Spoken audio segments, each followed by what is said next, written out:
the senior women's team and also the under-19 female team of the Nigerian beach volleyball. We've got Kayode Ajilore. Thank you so much, Coach, for joining us on the show today. Thank you so much. It's a pleasure being with you. Yeah. It's a pleasure to have you too. Congratulations, I would say. Congratulations are in order for you, as your team did have a successful outing in Morocco. But, Coach, the dominant performance from the duo of Esther and Pamela in that group stage through to defeating the host nation Morocco in that decisive final was no mere feat, I would say, for your team. But how were both players able to achieve this in Morocco? Thank you so much. I know it is not an easy thing for you to confront a host team and defeat them in their soil. But due to the high level of play of these young lads, because actually even before we started the under-19, we finished the senior women continental beach volleyball championship, in which even the same girls, they came second after Egypt. The Egyptian teams, they were Olympians, and this young girl, 14 years and 17 years, played the Egyptians. It was just very, very, very slim chance that they lost the match at the final. And now the under-19 started after the senior women continental championship, in which I believe with that experience they've used during the senior women championship, they were able to handle the Moroccans under-19 girls for the finals. All right, against all odds, they were able to come up tops, and I'm proud as a patriotic Nigerian here. But the final of that Olympic qualifiers, I would say, was a painful defeat for your team. Even though they picked that gold medal, they would have preferred to go with that Olympic slot. You led the first set, but experience made the Egyptians level up and then secure that sole ticket to the Paris Olympic Games. How did you feel about missing out? Honestly, I felt so bad because actually the first thing that we went to Morocco to go and secure is the Olympic tickets that the under-19 will come after. But unfortunately, we could not get the tickets. It was at the finals, but the Egyptians, they showed their experience. Actually, the game was so tight, was so close, because I would say maybe because of the level of exposure of the Egyptians. Because after the All African Games, the Egyptians, they traveled, they went for training tours in Italy for about 2 months. And they play series of tournaments out there, even with the teams that are more stronger than them. So with that experience, they came to Morocco, and I believe that was what gave them the edge over our girls. You can see that at the end of it, no matter how tight, how close the game is, the experience will always count at the end of the day. I believe that was what really happened at the end of the day. So it was painful, but there's nothing we can do about it. Experience is the best teacher. This time it has taught you that you must, prepare very well for a competition like that, or even have more exposure when you go up against the big guns. But, Coach, reflecting on the defeats in the final of the qualifiers for this competition, that's talking about that Olympic game miss, the ticket miss. What lessons did your team learn? And how would these lessons influence your future competitions? One, I know that you should know that exposure is one thing that you must have in your hands when you want to go up against the big ones. But away from that, what other lessons did you learn? Well, there will always be a lesson to be learned in every situation, in all the matches that you play. We've learned a lesson, even though even before then, we knew that, okay, we are supposed to go out for tours. But unfortunately, that we could not go out, because even the one that we went for, it was not the government that sponsored the team. Government did not spend a penny. It was the federation presidents and the board members that foot the bill for our outing. So I cannot imagine I would have been able to go out because almost all the team that came to that place, they went for tours to prepare for the tournament. But the only place we went to, we went to Benin and Togo, whereby even the team we went there to go and meet were far, far, far better than them.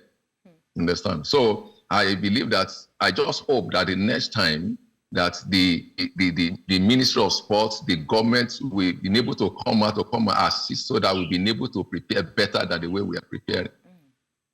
You understand? So apart from the lesson learned technically, you understand? But what we need to pass through them is that the government should come out and at least assist the federation, apart from only football that we know that, okay, they spend money on. I think that's just the only thing that I think. All right, this is always the case. I see Nigerians always coming up with a miracle at the end of the day. They come up tops even after a poor preparation or even poor reception for them or welfare heading into competitions. I must give big ups to the girls for picking gold at this competition. It was indeed a miracle. But at picking this gold medal, you secured the spot in that 2024 FIVB Under-19 Beach Volleyball World Championship in China. This is scheduled to take place from August to September. Coach, I think you've got a month for preparation. What preparations are in earnest? What preparations do you need, do you demand from the federation, from the ministry for you to go, bigger than what you did in Morocco?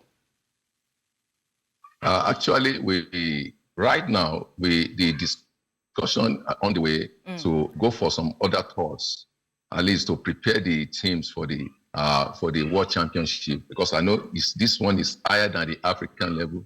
Definitely, the discussion on the way that very soon, as a matter of fact, we just want to rest for maybe for this week, maybe the camp will start for the preparation, whereby during the camp, we will still have to go out for tours to play some other countries, at least to prepare for the tournament. Definitely, when will this camp start? Because I'm counting down as we speak right now. It's just 1 month to August. So when will this camp start? When is it scheduled to begin? Hopefully this weekend. Hopefully this weekend. Okay. Hopefully this week. All right, we'll be crossing our fingers. But I must pick up from an excerpt of what one of your players said. Esther Mbah, she mentioned that there's an importance of the annual beach tour in Nigeria for preparations. Can you elaborate on what she means by that? How would this help your team address any lapses or improve their performance? She talked about that beach preparations for the team.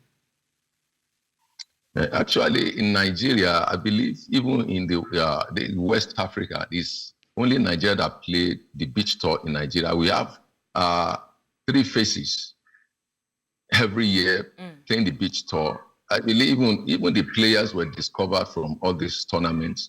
And I believe what the player is just saying is that we need to intensify the efforts and to increase, at least to improve the standard of the beach tour in Nigeria, and also even at the West Africa that we should introduce the beach tour in which they will be playing each other within the country. I believe that will even help the players to improve on their techniques and other aspects of their game. All right, what's the state of the beach tour? Is there anything up with the beach tour? Why did she see it as a mention in stepping up your preparations? I can't. The thing is, the beach tour, definitely there is no how we can even have the beach tour before the World Championship. Okay. Or now. So, and because there's no time to do that, because the beach tour is being scheduled for, I think, late in the year. So, which means the only preparation we can have now, the only tour we can have now is to arrange a tour which is going to be even outside Nigeria, because even the beach tour in Nigeria cannot even prepare them even for the World Championship. We need to go out of this country to do that. All right, we'll be waiting to hear from you. I would keep a tab on this and make sure that these girls have the preparation they deserve. Coach, I'm a bit, curious about something. When you made your introduction to me in our conversation off camera, you did talk about you coaching the senior team and the under-19 team. Is this the way to go? How do you manage the demands of both positions? Actually, the thing, it came just because of the two tournaments, the Olympic qualifier and the under-19. They came together because it was hosted at the same venue. Okay, and I believe it's just because of the fund. Because of the fund, maybe ordinarily would like even prefer that. Okay, we travel with 4 players. That 2 will play the senior continental, and while the other 2 will have played the under-19. You understand? But due to the fund and the 2 girls, they still fall within the age of the under-19. You understand? So because 2 of them, they won the bronze medal at the All-African Games. So that was why we said, okay, they should go be the one that will play the Olympic qualifier. So we wanted to go with other 2 players to play the under-19, but no fund. So we had to do what? We had to just match everything together. So they'll play the senior women continental Olympic qualifier, and because it's at the same venue, so they have to play the under-19. So that's the reason. It's just because of the fund. Ordinarily, maybe it will have been another coach that will have even gone with the under-19 girls. Talking about the fund, to whom much is given, more is expected. I'm talking about financially right now. Even with the funds you're talking about, is there any, add-ons, I would call it, to your current position financially? Because you're handling 2 positions right now. Is there any add-ons from the Federation to these positions you're handling?